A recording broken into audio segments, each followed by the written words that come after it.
حضرت انس بن مالک حدیث کے راوی، میری طرف دیکھیے گا، حضرت انس بن مالک حدیث کے راوی ہیں، توجہ کرنا۔ کہتے ہیں ایک بی بی حضور کے پاس آئی، اپنا علاقہ چھوڑ آئی، آ کے کھڑی ہوئی تو اس نے کہا حضور میں خاندان بھی چھوڑ آئی ہوں، سسرال بھی، میکا بھی، ننیال بھی، ددیال بھی، میں ہر ایک کو چھوڑ آئی ہوں، میں جائیداد والی تھی وہ بھی چھوڑ آئی ہوں، مال دولت بھی چھوڑ، ایک میرا بیٹا تھا جوان وہ میں ساتھ لائی ہوں۔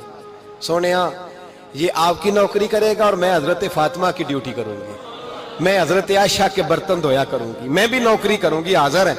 فرماتے ہیں رسول پاک نے بچہ اصحاب صفہ میں رکھ لیا، اصحاب صفہ میں، اور بی بی کو نبی پاک صلی اللہ علیہ وسلم نے عورتوں کے ساتھ متعین کیا۔ حضرت انس کہتے ہیں وہ نوجوان بڑا پیارا، بڑا میٹھا، بڑا دھیما، بڑا وفاشار، وہ سبق اچھی طرح یاد کرتا، وہ نماز دلچسپی سے پڑھتا، وہ حضور کی باتوں کو غور سے سنتا، وہ رسیلا، وہ سنجیدہ، وہ کم گو، وہ میٹھا، وہ پیارا۔ کہتے ہیں بڑی دلکشا طبیعت، اس کی مقناطیسی سی شخصیت، طبیعت کھنچی چلی جائے اس کی طرف، بڑا حسین و جمیل وہ نوجوان۔ اس ماں بیٹے کے تذکرے ہونے لگے کہ بڑی جائیدادیں چھوڑ کے آئے، بڑے مال والے، انہوں نے بڑی قربانی دی ہے، ہر رشتہ ناتا توڑ کے رب رسول سے یارانہ لگایا ہے، اللہ بڑا بے نیاز ہے۔ وہ بچہ بیمار ہو گیا، شدید علیل ہوا۔ حضرت انس بن مالک فرماتے ہیں ہم قریب جا کے بیٹھے تیمارداری کرنے تو اتنا علیل ہوا کہ اس کا وجود کانپنے لگا۔ کہتے ہیں کچھ ہی دیر گزری تو اس نے کلمہ پڑھا، روح پرواز کر گئی، روح پرواز کر گئی، سننا روح پرواز کر گئی۔ کہتے ہیں نبی پاک صلی اللہ علیہ وسلم کو بلایا، حضور آئے تو آنکھوں میں آنسو۔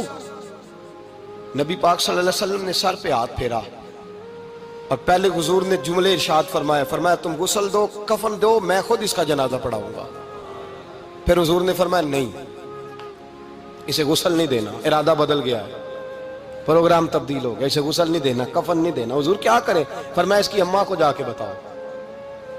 یہ نہیں فرمایا بلا کے لاؤ، اماں کو جا کے بتاؤ۔ حضرت انس کہتے ہیں میں نے کوئی نرالا سے رنگ دیکھا، کوئی منفرد سا انداز دیکھا، ہمیں بھیج دیا اماں کو بلاؤ، اور خود نبی پاک اس کمرے سے نکل گئے اور حضور کے آنسو بھی یکدم خشک ہو گئے، مزاج بدل گیا، پریشانی بدل، اماں کو بلاؤ اس کی۔ پتہ نہیں ارادہ ہے محبوب کیا ہے، ارادہ ہے خدا کیا ہے۔ کہتے اس کی اماں کو جا کے خبر دی تو ماں کو تو بس کوئی اتنا بتا دے کہ بیٹا سائیکل سے گر گیا ہے، سائیکل سے گر گیا ہے۔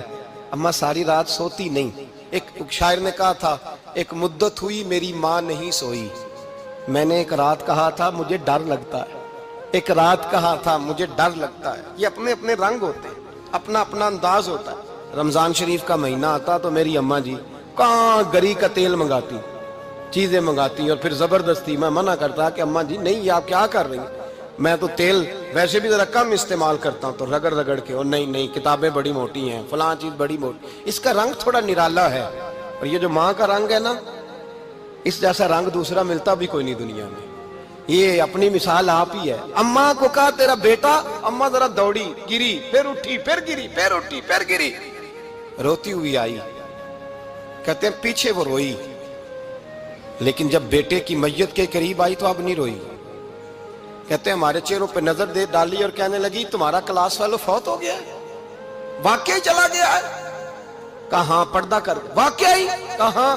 کہتے ہیں اماں نا زمین پہ بیٹھی اور پہلے اس نے بیٹے کے پیر اٹھا کے چومے، پھر سینے پہ رکھے، پھر وہاں سے اٹھی اور ادھر آئی، سر سجدے میں رکھا اور دونوں ہاتھ اٹھا کے کہنے لگی اے اللہ میں دولت کے لیے ایمان نہیں لائی تھی، اے اللہ میں جائیدادوں کے لیے کلمہ نہیں پڑھا تھا، مولا میں تیری بارگاہ میں آئی تھی تو میں تیرے اور تیرے رسول کو مان کر آئی تھی، خدا بندہ میں نے میکے چھوڑ دیے، سسرال چھوڑ دیا، ننیال چھوڑ دیے، ددیال، وہ دشمن تھے سارے دین کے، چھوڑ کے آئی، میں نے آرزوؤں کا بڑا مکان بھی چھوڑا، خدا بندہ بیٹے نے جانا تھا، مجھے شکوہ کوئی نہیں، لیکن خدا بندہ اب میرے سارے کہیں گے تو نے کلمہ پڑھا تھا تو تیرا بیٹا ہی چلا گیا، اے اللہ کی اگر تو نے دل مسلم کی دل جوئی نہیں، تانا دیں گے بت کے مسلم کا خدا کوئی نہیں، اے اللہ میرا یقین کہتا ہے کہ اگر تو مارنے پہ قادر ہے تو زندگی دینے پہ بھی قادر ہے، خدا بندہ کافروں کو راضی نہ کر، وہ خوش ہو جائیں گے،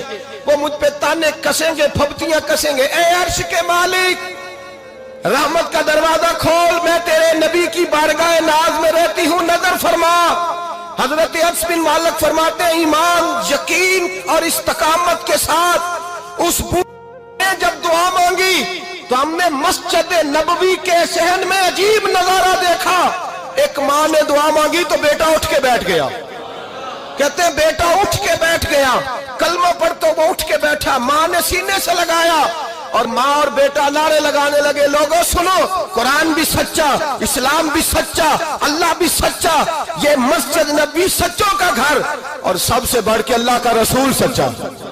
اللہ کے رسول سچے، محبوب سچے، مسجد میں رہنے والوں میں سب سے بڑھ کر سچے، رسول کائنات صلی اللہ علیہ وسلم کا دین سچا.